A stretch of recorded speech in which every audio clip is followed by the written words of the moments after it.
the first thing I like to do is get the bias out of the way.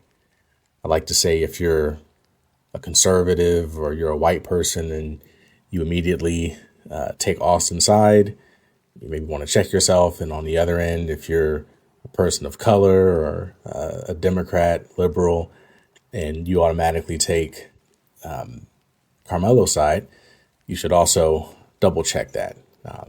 Whenever you agree with your biases, it doesn't mean that you're wrong. It just means that you should second guess and be careful about that.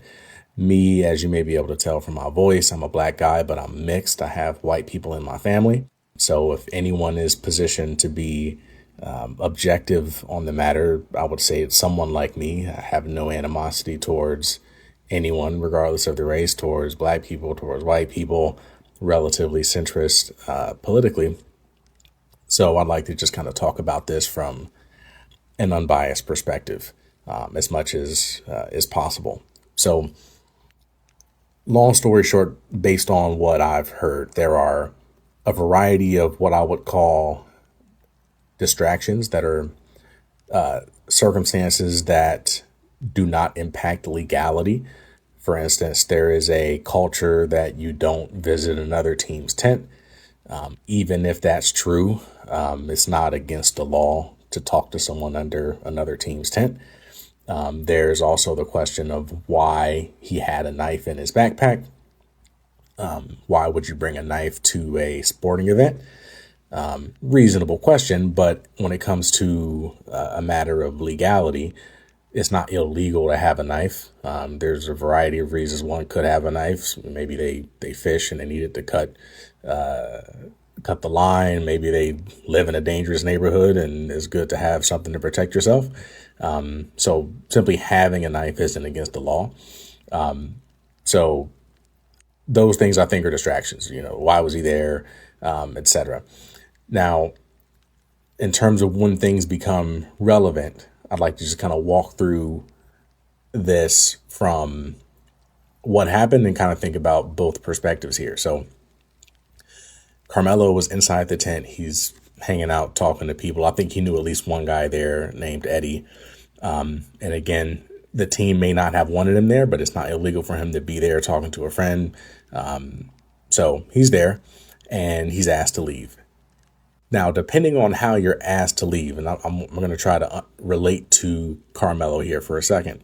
I don't know the tone of how he was asked to leave. If I'm somewhere in another group's tent and I'm asked to leave respectfully, good chance I'll leave. If I'm asked to leave disrespectfully, right? If there's a certain animosity, you don't belong here, get out of here, some kind of hostility, a little edge to it, then I'm like, I don't have to leave. Like, no. I'm not leaving, right? And that was Karmelo's response. Like, it's not against the law for me to be here. You come tell me to leave, I'm gonna say no. And what are you gonna do, right? And that's kind of his. Again, I don't know the tone, but if it were hostile, I can understand having some resistance. You're not just gonna come here, tell me to leave, and I leave. Like, you don't have that power over me. I'm a man. You're a man. You can't just tell me to go somewhere and I go. That's not how this works.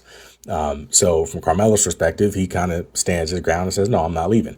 And again, that's not against the law. You could say that it's a conflict, but if he's where he's at and he doesn't move from where he's at, that's not violence. It's not against the law. And this is where I think people are going to start to maybe think I'm biased here or whatever. But I think that I think both of them are wrong. Let me start with my conclusion, and then I'll explain why. I think both of them are wrong. Both Austin and Karmelo are wrong. Karmelo's more wrong because of the actual murder that took place, right? That's a very serious thing to take a life. He should have been more careful. But with that said, in my opinion, Karmelo didn't start the violent conflict. So at this point, I could see myself behaving like Karmelo at the point where I'm saying he's there talking to a friend, and then some people come and they tell you to leave and you say, no, I don't have to do what you say. I don't have to leave. I don't think anyone disputes, even on Austin's side, that Austin put his hands on Karmelo first. Now they'll say, Karmelo said, touch me, I dare you, But that's again more verbal, a verbal altercation. In my personal value system, you can be disrespectful. You can say mean things. It's not nice, but you can do it. As long as no one gets physically violent, you won't have any physical violence. And, at least in terms of my moral compass, whoever takes it from a verbal conflict to a physical conflict is the one who's primarily responsible for the ensuing violence, right? It was not violent until you physically acted upon me, right? And once you start a physical altercation with me, now I have to figure out how I'm going to handle this, right? So the best thing to do, and this is my advice to all of you, keep your hands to yourself, right? And so, in my opinion, since Austin put his hands on Karmelo first, that's assault, right? If you push somebody, that is assault. And if you disagree with that, then imagine you just walk down the street, just pushing people over, just pushing women in the bushes and pushing people, right? You can't do that, right? It's very clear, pushing someone is assault. And that's what Austin did to Karmelo first. Before Karmelo put his hands on him, on Austin pushed Karmelo, right? So at this point, Karmelo was assaulted by Austin. And a physical fight, if a physical fight came from that, in my opinion, that would be on Austin for having put his hands on Karmelo. If you don't want him in your tent, then in my opinion, you should call the police. Like you do not put your hands on a man and start a physical conflict. If that man is not being physical with you, right? And if you do want him to leave and he's not being violent, call the cops, right? And this is where my behavior differs from Karmelo. Well, one, I would have differed earlier. I think that because he had a knife, he felt comfortable escalating. And where if he didn't have a knife, he probably wouldn't have. And from Carmelo's perspective, right, you're in enemy territory, right? You're in their tent, right? People are coming at you, and specifically Austin. He's trying to assert dominance over you, say, hey, get out of here.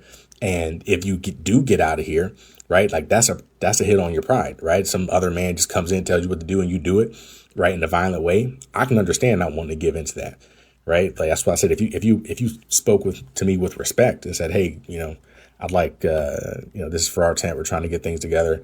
Could you leave? Right? I would respond much more kindly to that respectful request than if it were hostile. Now, again, I don't know what that request was like, but if it were hostile, I could understand him saying, no, I don't have to leave. And even if it weren't hostile, it's not a crime not to leave. So again, before you get physically violent with the man, especially if he's not violent with you, you should call the cops, right? If you decide to start a physical conflict, you don't know what that other man is going to do. And that doesn't mean that whatever he does is right, but it does mean that it's kind of your fault for starting the conflict. Okay. So don't start the conflict. There won't be one, right? But at this point, there is a conflict. And I think that, Karmelo, knowing he had a knife, felt comfortable saying, hey, I dare you to touch me, right? He felt comfortable instigating the issue because he had the knife. And he kind of ends up in a predicament. And I think it's really an issue of pride. And again, I can make mistakes of pride too. I wouldn't have made this kind of mistake. I wouldn't have murdered someone based on it in this context, but I can understand that because again, he asked you to leave. If you just do it, then he basically asserted dominance over you and you gave in. And, you don't want that to happen. But when he puts his hands on you, now you got a couple options, right? And this is where I was going to, like, you're in enemy territory and his brother's there. So first of all, Austin's a big guy. I think he's over 6 feet tall. He's an athlete. His brother's right next to him and his whole team is next to him because you're in their tent, right? So if he pushes you, now you're in a conflict. If you fight a fair fight in response, which he would be entirely justified in doing because he didn't start the physical conflict, right? If you defend yourself physically, and that's one of the things that the witness from Austin said, because I think it was the defense attorney asked him, he said, hey, was it self-defense? He said no, because it was lethal force in response to non-lethal force. And I agree it's wrong to use lethal force in response to non-lethal force. But again, the fact that force entered the equation at all was not Karmelo's decision. It was Austin's decision to bring force into the equation. And then Karmelo didn't respond optimally to the force that he was subjected to. And just to put yourself in his shoes, right? You're in enemy territory. It's him there, which is already going to be a tough fight. He's a big guy. His brother's there. So if you fight him, you're probably going to have his brother there as well. and it's the whole enemy team there because you're in their tent, right? So if you do defend yourself in a non-lethal way, in a regular violent fight way, you're pretty much going to lose that handily, right? You'd have to hope they were all honorable and didn't intervene. But again, with somebody's brother there, with their whole team there, if you start to win that fight, they're going to a good chance you're going to jump in, right? So I can see him feeling like I can't respond in a regular fight way, like I'm just going to lose, right? So if you attack me, which Austin did, it was assault, you pushed him. If you attack me and you got a group of your people around me, if I choose to resist, I'm going to lose to all of you. Good chance, right? From Karmelo's perspective. So now he only has two options, right? Like fighting the fight, the regular fight, he's just going to lose.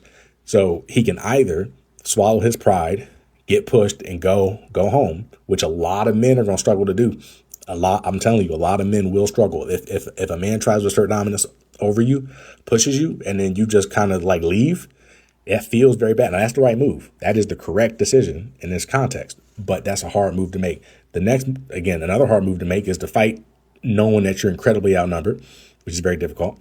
And then the third move is the move that he made, which was a mistake, which is to use lethal force. So again, I think he was wrong, but I think it was a matter of pride. And I do think he's guilty of murder. I would probably lean second degree over first. First being like it was premeditated, and playing second is more heated a moment in a conflict. I'm not exactly sure if the fact that he kind of like said, "Hey, dare me," that he was willing to escalate because he had the knife, if that maybe crosses the line to first degree. So again, I do think that he's guilty. I think he's guilty, but I think that if you think that one of them was an angel, one of them was purely innocent, and the other one was, purely a demon, whichever side you're on, whether you're on the left or right, I think you're missing the nuance. I think fundamentally, Austin is guilty of assault, right? And if I were in Karmelo's shoes, how I would have handled it is after I got pushed, I would have said, okay, I'm calling the police. Calling the police for assault, and we're going to see how this goes. I see you in court. And I may not win in court, but he's going to have some problems on his hands for having put his hands on me. I would have done that, or I might have just fought him with hands at that point. And but again, that's a tough thing to do when you're looking at being as outnumbered as he was. So yeah, Austin's guilty of assault, but that doesn't matter because of the current situation. And I do feel bad for his family, but he should not have put his hands on Karmelo. Karmelo should not have escalated knowing he had a knife and planned to use it. And he used it, and he's wrong for that. But again, Austin's wrong for having put his hand on him. A lot of people will think, oh, okay, I've seen comments that said, oh, he stabbed her for no reason. There wasn't no reason.